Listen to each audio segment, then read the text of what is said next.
So I'm going into this recording not knowing whether I want to talk about the New Orleans Pelicans more or the Brooklyn Nets more, and let me tell you why I'm conflicted.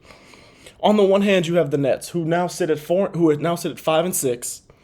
I predicted them to be one of the worst 2-3 teams in the Eastern Conference, probably maybe even the worst team in the Eastern Conference. Well, I predicted that. Um, they're a team that is obviously selling. They traded Mikal Bridges for five or six. I think it was 5 first-round picks. They traded Mikal Bridges for. So they're obviously a team where when you sell your only guy that's even your only really good player, like your only guy that's even like close to an all-star caliber that really was the only guy on your team that had real value. Let's put it like that. The only guy on your team that had real value. You trade him for 5-6 first-round picks. You get something from him that probably no other team was going to be willing to give you. You get something from him that most NBA fans didn't think you were going to be able to get for a player of his caliber. Then you get your own first-round pick back. I want to say it was from Houston or Phoenix, one of the two. You get your own first-round pick back, and then so from that tells fans over the offseason you're obviously a selling team. Well, you now sit at 5-6 and are currently in the playoffs in the Eastern Conference because that's how bad the Eastern freaking Conference is. The Eastern Conference, by the way, this isn't like a video talking about the East still. The Eastern Conference still has one team in the top 6 that is below 500. It has 3. The Eastern Conference has 3 teams in the East that are below 500. The Eastern Conference has 3 teams that are below 500 but are currently a playoff spot if a playoff were to have started today. I'm not even talking about play-in. I'm talking about a top 6 seed. Half of the top 6 seeds in the Eastern Conference are below 500. Meanwhile, in the West, you don't get a team that's below 500 until you go to the 11 seed.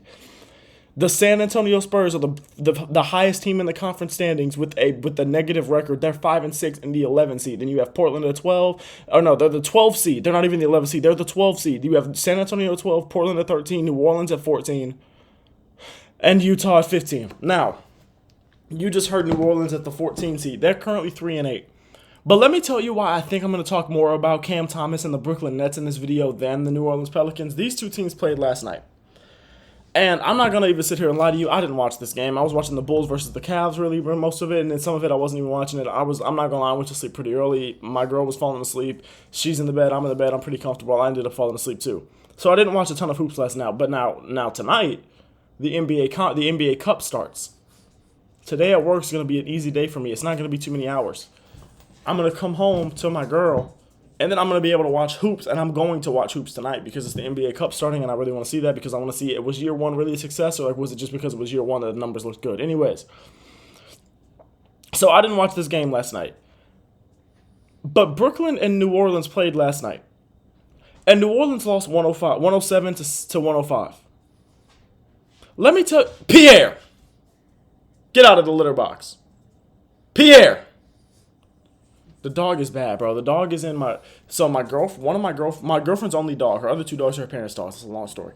My girl's dog was in her roommate's cat's litter box. Like you're disgusting. You're a disgusting foul animal, and he's over there chewing something. Like he's disgusting and foul. I don't even want to know, bro. Like I'm so glad I just gave y'all that image. Some of y'all are probably eating. I'm so sorry. Anyways, the starting lineup: Brandon Boston fucking Jr. starting at the 2. Jose Alvarado starting at the 1. Jose Alvarado's a pretty decent, a real NBA player. He's not a starter. Trey Murphy III, a guy that I believe on many other teams would be a starter, a guy that I think's really good. He started. I'm not mad at that. Brandon Ingram, okay. And then Yves Messi. I pray the time I'm saying your name right. I don't know if that's how you say your name. Maybe it's like Yves. I don't know how to say your name. It's got a Y in it, and it's Yves. I believe is how you spell it. I don't know how to say your name. I'm not gonna lie. I don't know. I think it's Yves. It could be Yves. It could be. I don't know. I have no idea. Anyways. That's your starting lineup. Dude, off the bench, you have JRE, Jeremiah Robinson Earl. You have Daniel Tice. You have Trey Jamison. Dude, some of these are names that I haven't heard in a minute. You have Javonte Green. I'm sorry. You have Javonte Green. Bro. And then you got some other guys who play like some garbage time minutes. Like Trey Jamison played garbage time minutes. I don't even know why I mentioned him. But then you got Austin Reeves' black brother, Antonio Reeves. Zion Williamson's officially a bust. Zion Williamson's a guy that made an all-star game, a guy that's super talented, a guy that I think we all know is super good in basketball.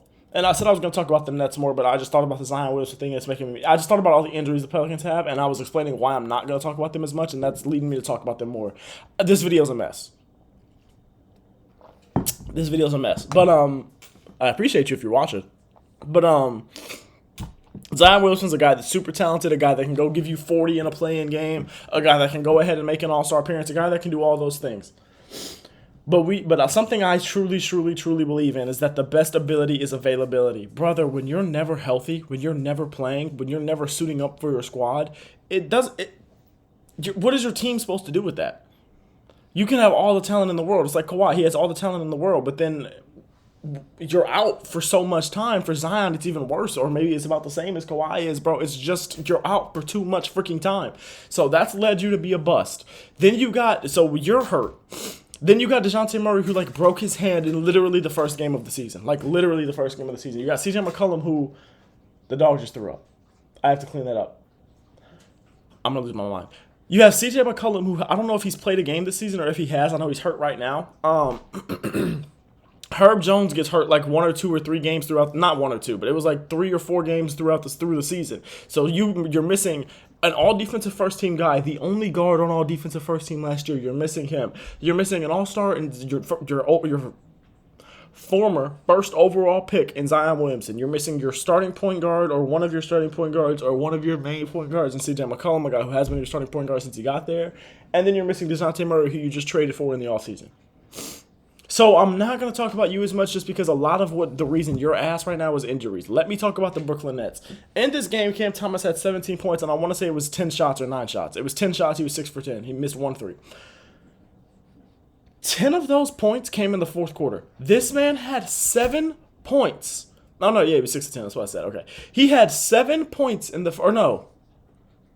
Yeah, he had 7 points through 3 quarters, and then in the fourth quarter, he chooses to go out there, and what does he say? He says, you know what? I'm going to drop 10 points in the fourth. I'm going to more than double my total, and I am going to burn these boys in the fourth quarter. I don't care who's guarding me. I'm going to cook them. And now, this is a video that I was going to make about the Nets anyway, but this really just solidified it for me. They're too good right now. This is a team where being good for you, if you're a Nets fan, I think you would even agree with me. Being good for you isn't a good thing right now if you're the Nets. You're trying to lose basketball games. You're trying to go get a Cooper Flagg, go get an Ace Bailey who's hurt, go get a Dylan Harper. You're trying to go get anybody. You're trying to go get somebody that is one of those first picks in the draft. That's one of those top 3 picks in the draft. You're trying to get any one of those guys. And now you're 5-6 because Cam Thomas is a guy. I can't gauge how good Cam Thomas is. Like, my first thing in my mind is that he reminds me of like a Jamal Crawford. He reminds me of somebody that really, really, really, if he ever becomes a 6 man, will be like the best 6 man in the world. Could end up being the best 6 man ever. Like, he's a super good like bench scorer. I think that's what that to me. I think best case scenario, Cam Thomas becomes like the best 6 man scorer in the league for like a multitude of years. Some people might think Cam Thomas is a guy that can be an all-star or a near all-star level guy, and I'm not wrong. I'm not hating on you for that. I just don't think his ceiling is quite that high. But no matter what, he's too good for the Nets right now. And I'm not saying you get rid of him. I think Cam Thomas is the one piece that you absolutely 100% keep. But pieces like Cam Johnson, pieces like Dorian Finney-Smith, those guys are real NBA players. To me, those guys have to go if you really want to lose games. To me, you got to try to get first-round picks. You got to try to get whatever you can. You got to try to get young players. You have to try to get absolutely 1,000% whatever you can if you're the Nets for these guys that are real players, but you don't need them because they're making your team too good for what it is right now. Dennis Schroeder, a guy who's a good point guard, who's a really good bench point guard. You know what Dennis Schroeder is going to do for you. He's going to be a solid, real NBA player. I think he's too good. And I think he's playing too well. I think you got to go. Ben Simmons even. He's not great. He's going to be hurt. He's going to do some stupid stuff. He can't shoot a drop of water into the ocean, okay? He can't do nothing. He can't really do much for you offensively.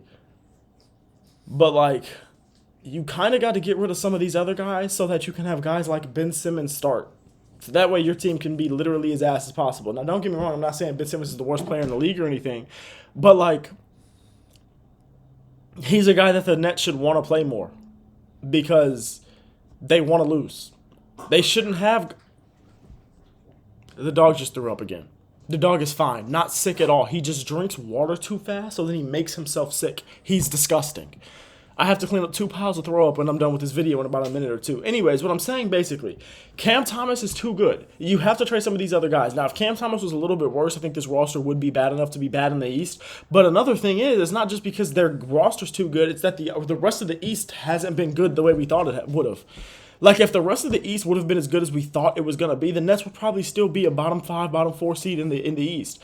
But the thing is, Indiana, they started off slow. The Magic, they were missing Paolo for a good amount of time. New York has not figured anything out. They look ass. Their defense with Karl Anthony Towns on the floor is, like, genuinely one of the worst in the league.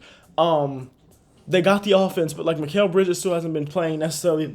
He hasn't been playing like he was worth 5 first-round picks. The defense with OG Anunoby has been beautiful, but the bench isn't good. You don't have any big man, especially not on defense. Mitchell Robinson is still hurt, so you're gonna probably be patient with that. But still, the Knicks haven't been good.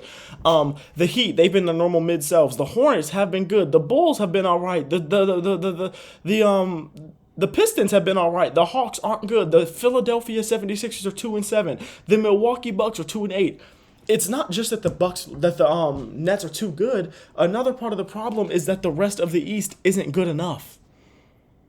It's that simple. And the Nets kind of have to do something about that.